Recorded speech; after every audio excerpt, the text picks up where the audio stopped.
이 시간 우리에게 주신 하나님의 말씀은 마가복음 10장 32절에서 41절까지 말씀입니다. 우리 찾으셨으면 다 같이 한 목소리로 함께 하나님 말씀을 합독하겠습니다. 예루살렘으로 올라가는 길에 예수께서 그들 앞에 서서 가시는데 그들이 놀라고 따르는 자들은 두려워하더라. 이에 다시 12 제자를 데리시고 자기가 당할 일을 말씀하여 이르시되 보라, 우리가 예루살렘에 올라가노니 인자가 대제사장들과 서기관들에게 넘겨지매 그들이 죽이기로 결의하고 이방인들에게 넘겨주겠고 그들은 능욕하며 침뱉으며 채찍질하고 죽일 것이나 그는 3일 만에 살아나리라 하시니라. 세베대의 아들 야고보와 요한이 주께 나와 여짜오되 선생님이여, 무엇이든지 우리가 구하는 바를 우리에게 하여 주시기를 원하옵나이다. 이르시되 너희에게 무엇을 하여 주기를 원하느냐? 여짜오되 주의 영광 중에서 우리를 하나는 주의 우편에 하나는 좌편에 앉게 하여 주옵소서. 예수께서 이르시되 너희는 너희가 구하는 것을 알지 못하는도다. 내가 마시는 잔을 너희가 마실 수 있으며 내가 받는 세례를 너희가 받을 수 있느냐? 그들이 말하되 할 수 있나이다. 예수께서 이르시되 너희는 내가 마시는 잔을 마시며 내가 받는 세례를 받으려니와 내 좌우편에 앉는 것은 내가 줄 것이 아니라 누구를 위하여 준비되었든지 그들이 얻을 것이니라. 10 제자가 듣고 야고보와 요한에 대하여 화를 내거늘. 아멘. 겉으로는 행동을 같이 하면서 속으로는 딴 생각을 하는 것을 우리는 동상이몽이다, 그렇게 표현합니다. 오늘 본문에 보면 예수님과 제자들이 마치 이와 같다라는 것을 우리가 느끼게 됩니다. 예수님이 마가복음에 보면 예루살렘에 올라가셔서 고난당하시는 예언적인 말씀을 3번 하시는데 오늘 본문은 그 3번째 예루살렘을 거의 목전에 두시고 예루살렘에서 당하실 여러 가지 일들에 대해서 말씀하고 계셨습니다. 그 말씀의 내용인 32절에서 34절에 보면 주로 인격적인 모독, 그리고 육체적인 엄청난 고문과 정신적인 고문에 대한 내용들을 예수님이 제자들에게 말씀하고 계십니다. 그런데 이 순간에 예수님의 12 제자 가운데 야고보와 요한, 형제지요. 그들이 예수님께 나와서 구하는 내용을 보십시오. 37절을 다시 한번 읽습니다. 여짜오되 주의 영광 중에서 우리를 하나는 주의 우편에 하나는 좌편에 앉게 하여 주옵소서. 우리식으로 말하면 예수님 예루살렘 가서 왕 되시면 나는 우의정, 또 나는 좌의정에 앉게 해 주십시오. 그런 자리를 저희들은 차지할 충분한 자격이 있습니다. 미리 예수님께 점수를 따놓기 위해서 여쭙고 고하고 있는 내용입니다. 그도 그럴 것이 야고보와 요한의 어머니는 예수님이 육신의 모친인 마리아와 자매 관계였습니다. 제주식으로 말하면 야고보와는 예수님의 괜당이었던 것이죠. 예나 지금이나 괜당은 힘이 셉니다. 그러니까 우린 당연히 예수님과 가까운 친족이니까 다른 제자보다 높은 자리 주는 거 마땅하다, 그렇게 얘기했습니다. 마가복음 말고 다른 공간복음에 보면 이 야고보와 요한을 뒤에서 서포트하면서 가세했던 인물이 있는데 그 어머니입니다. 그러니까 공간복음은 어떤 시각으로 보느냐에 따라서 그것을 강조하는 강조점이 다른데, 하여튼 어머니가 치맛바람을 일으키면서 함께 가세하여 예수님께 이것을 청원하는 내용이 공간복음에 기록이 되어져 있습니다. 자, 이러한 제자들의 요구에 굉장히 중요한 허점이 무엇인가, 우리가 그것을 주의 있게 살펴볼 필요가 있습니다. 예수님이 예루살렘에 올라가십니다. 예수님이 예루살렘에 올라가시는데 제자들이 생각했던 것처럼 당연히 왕으로 올라가십니다. 그런데 예수님의 생각과 제자들의 생각에 차이점이 있었는데, 제자들은 예수님이 영광스러운 왕으로 예루살렘에 가셔서 그들을 괴롭히는 로마의 모든 세력들을 다 몰아내시고 그들이 그토록 고대했던 이스라엘의 독립을 가져오실 군사적인 강력한 힘을 발휘하는 왕을 상상했습니다. 그런데 예수님은 똑같은 왕은 왕이신데 자신이 가지고 있는 모든 하늘 영광 보좌를 버리시고 자기를 비워서 종의 형체를 가져서 사람의 모양으로 나타나셨음에 곧 십자가에 죽으심이라. 빌립보서 2장에 나오는 만왕의 왕이신 그분이 자신의 영광의 면류관을 잠시 벗어두시고 우리와 똑같이 되셔서 결국 우리의 모든 죄를 다 덮어 쓰시고 십자가에 죽으시러 가시는 희생적인 대속의 왕을 예수님은 말씀하시는데 그 얘기를 들으면서 제자들은 전혀 다른 해석을 가지고 대하는 모습이 바로 오늘 본문에 나오는 제자들의 동상이몽의 현주소를 보게 되는 것입니다. 여기에 한술 더 떠서 이 야고보와 요한의 태도를 가만히 듣고 지켜보던 다른 10 제자가 똑같이 가세하여 41절에 이렇게 이야기합니다. 10 제자가 듣고 야고보와 요한에 대하여 화를 내거늘. 괘씸합니다. 선수 친 거지요. 특별히 아마 제일 화났을 제자는 베드로였겠죠. 우의정의 자리는 내 자리인데 먼저 선수 쳐서 엄마까지 동원하고 친척인 거 내세워서 자기 자리 차지하는 게 아마 굉장히 마음이 불편하고 엄청난 분노를 유발시켰을 것입니다. 전문적인 학자들이 이야기합니다. 어떤 일에 내가 화를 낸다. 어떤 일이 이렇게 진행되는데 거기에 내가 분노한다. 그런데 그 분노 속에는 그 사람의 마음 속에 동일한 마음이 숨겨져 있기 때문이다. 폴 트루이니에라는 유명한 기독교계의 심리학자 했던 이야기입니다. 다시 말해서 우리가 지금 제자들 10 제자가 야고보 요한의 행동을 보고 화를 낸 것은 그들의 마음에도 똑같이 예수님을 향한 정치적인 야심, 세속적인 욕심이 그들 속에 꽈리를 틀고 도사리고 있는 것을 나타낸 증거가 분노, 화를 낸 것이다. 그런 이야기입니다. 그렇습니다. 10 제자도 똑같이 야고보 요한처럼 예수님이 말씀하신 의도를 전혀 다른 방향으로 해석하여 그것을 가지고 자신이 한 자리 차지해 보고자 하는 잘못된 정치적 메시아의 이야기로 그들이 나아갔던 것입니다. 한번 따라해 보실까요? 믿음은 자기를 포기하는 것이요 자기 십자가를 지는 것이다. 예수님이 제자들에게 말씀하시고 싶은 내용이 바로 자기를 포기하고 자기 십자가를 지는, 내가 예루살렘에 가는 이유가 바로 그것인데 믿음이 없었던 제자들은요 그것을 자신이 차지할 영광에만 관심을 두고 있습니다. 그래서 요즘 그런 이야기 있지 않습니까? 십자가 없는 영광, 십자가 없는 부활. 십자가는 싫은 겁니다. 그 뒤에 따를 영광만을 차지하고 싶고 그 뒤에 있어질 부활만 누리고 싶은, 어찌 보면 이 제자들과 같이 전혀 예수님의 의도와는 다른 방향으로 신앙을, 믿음을 곡해하고 그 안에 자기 자신을 몰아넣는 이 시대의 탈선된 신앙인들의 모습을 잘 나타내주는 표현입니다.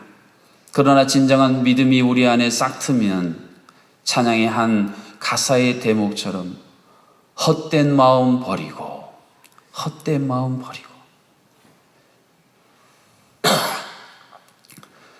우리 모든 타락과 탈선의 뿌리는요 헛된 마음입니다.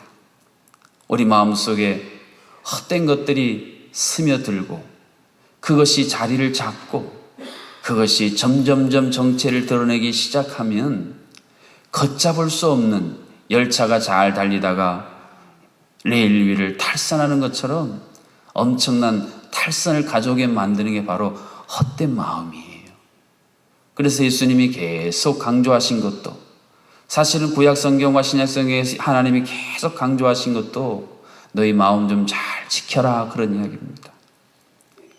여러분, 우리 몸도 건강을 우리가 잘 지키지 않으면 어느 순간요 건강이 와르르 무너져 버립니다. 사실 우리 속에 있는 우리의 내장 기관들의 건강을 사실 우리가 잘 알지를 못해요. 그런데 마음은 더 그렇습니다.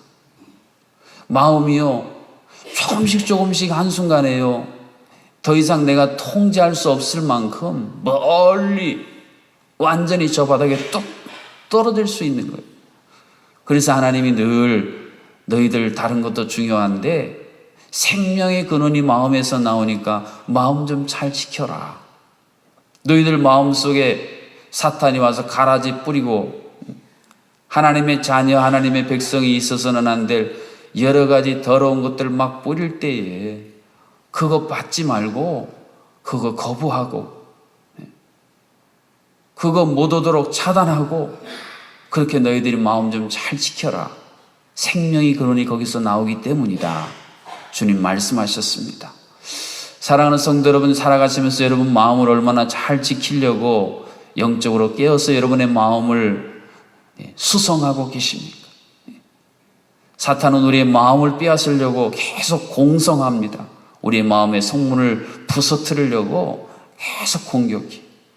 그때 우리가 우리의 이 마음의 성을 지키기 위해서 역사적인 전쟁 가운데 성을 지켜냈던 장수들처럼 가장 먼저 우리 마음도 지키고 우리 가정의 문도 지키고 우리 교회의 문도 지키는 이들이야말로 진정한 하나님 보실 때 용사요 예수님 보시기에 참으로 믿음의 사람들로 칭찬받을 사람들인 것입니다.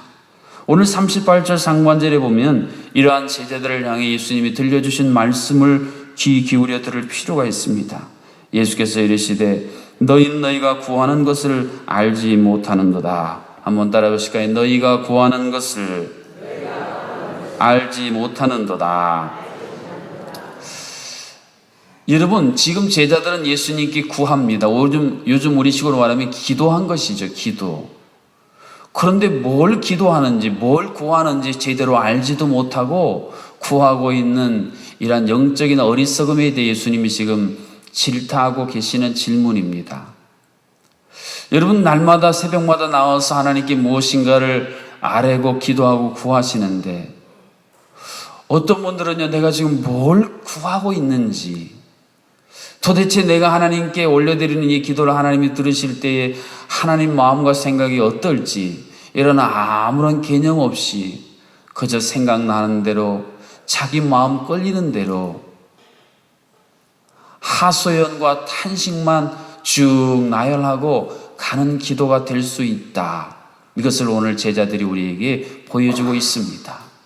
그것은 충분히 오늘 우리에게도 일어날 수 있는 일이고 또 일어나고 있는 안타까운 일입니다.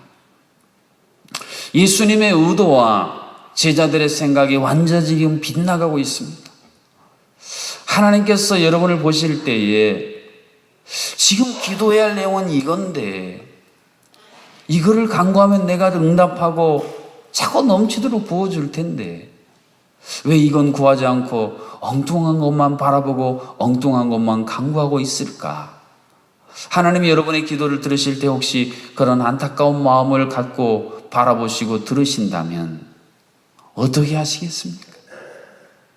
그래서 실은요, 여러분이 날마다 하나님 앞에 기도하는 내용이 뭔지 종이에 어느 날 한번 써보세요. 내가 하나님께 주로 구하고 있는 기도의 목록들을 한번 쭉 적어보십시오. 그리고 그것을 한번 깊이 묵상해 보세요. 하나님이 기뻐하실 기도의 내용인가? 하나님께서 응답해 주시고 싶은 내용인가? 이러한 기도의 오류를 가장 최소화하고 하나님 아버지 마음이 있는 곳에 내 마음도 있고 하나님의 생각과 계획이 있는 곳에 내 마음과 생각도 있으려면 가장 훌륭한 기도는 하나님의 말씀을 붙들고 하는 기도가 제일 훌륭하고 응답받고 또 하나님의 뜻과 가장 일치되는 기도입니다. 예수님 말씀하셨잖아요. 너희가 내 안에 거하고 내 말이 너희 안에 거하면 무엇이든지 원하는 대로 구하라. 무엇이든지 원하는 대로 구하라. 그리하면 이루리라. 네. 사랑하는 성도 여러분, 그래서 진짜 훌륭한 기도자는요, 하나님 말씀을 많이 묵상하고 그 말씀을 마음에 새기는 기도자들이에요. 기도할 때마다 그 말씀이 다 밑에서부터 올라왔어요. 하나님을 향해 그 말씀을 올려드리면서 하나님 이런 말씀 주셨네요. 제게 지금 꼭 필요한 내용 상황입니다. 응답해 주시옵소서. 오늘 제자들의 생각과 행동, 제자들의 간구, 그리고 예수님의 생각과 행동, 예수님이 기대하는 바가 너무 어긋나고 빗나간 내용을 오늘 본문을 통해 우리가 바라보았습니다. 이것이 다른 사람들, 예수님의 제자들의 이야기뿐 아니라 오늘 내 이야기일 수 있고 우리의 이야기일 수 있다고 하는 이 중요한 영적인 분별력을 가지고 하나님이 기뻐하시는 기도, 하나님이 원하시는 뜻을 함께 따라가는 동상이몽이 아니라 함께 우리의 몸도 우리의 마음도 영혼도 주님과 함께 오늘 하루를 우리가 하나님 나라 가는 그날까지 이 두 열차의 레일을 함께 달려가는 그러한 믿음의 사람들로 살아가실 수 있기를 주님의 이름으로 축복합니다.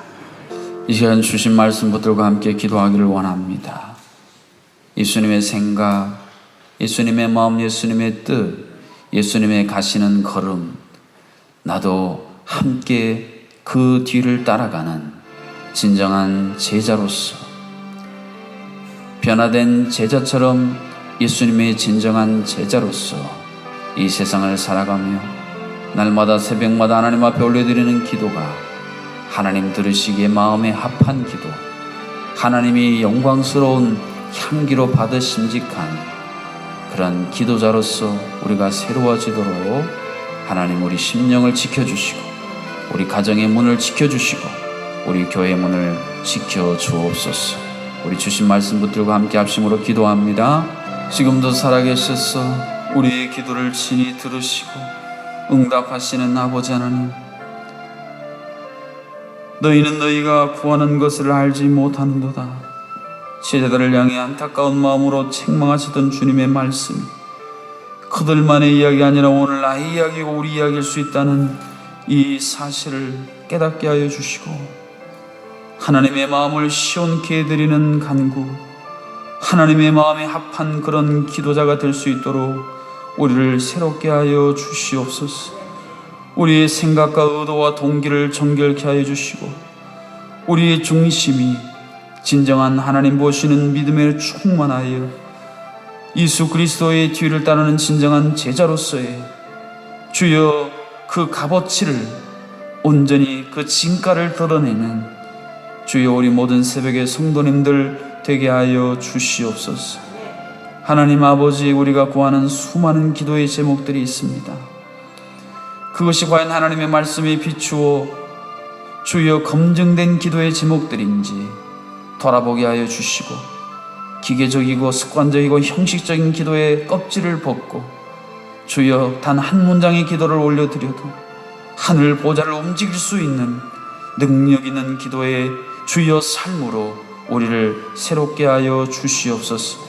우리 가정과 우리 교회의 기도의 문을 열어 주시옵소서. 그리하여 하늘문과 통하는 야곱이 하늘문을 열리고 하나님의 사자가 오르락내리락 하는 것을 바라보았던 그 베델의 놀라운 역사가 오늘 우리가 새벽마다 올려드리는 이 기도의 자리가 되게 하여 주시옵소서. 질병으로 고통 속에 있는 환우들을 주께서 붙드시고 위로하시고 긍휼히 주셨어.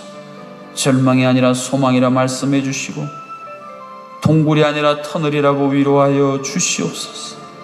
그래서 욥이 고난의 그 터널을 지나 하나님이 예비하신 풍성한 은혜와 영광의 자리로 나아감처럼 나올 수 있도록 하나님 도와 주시옵소서.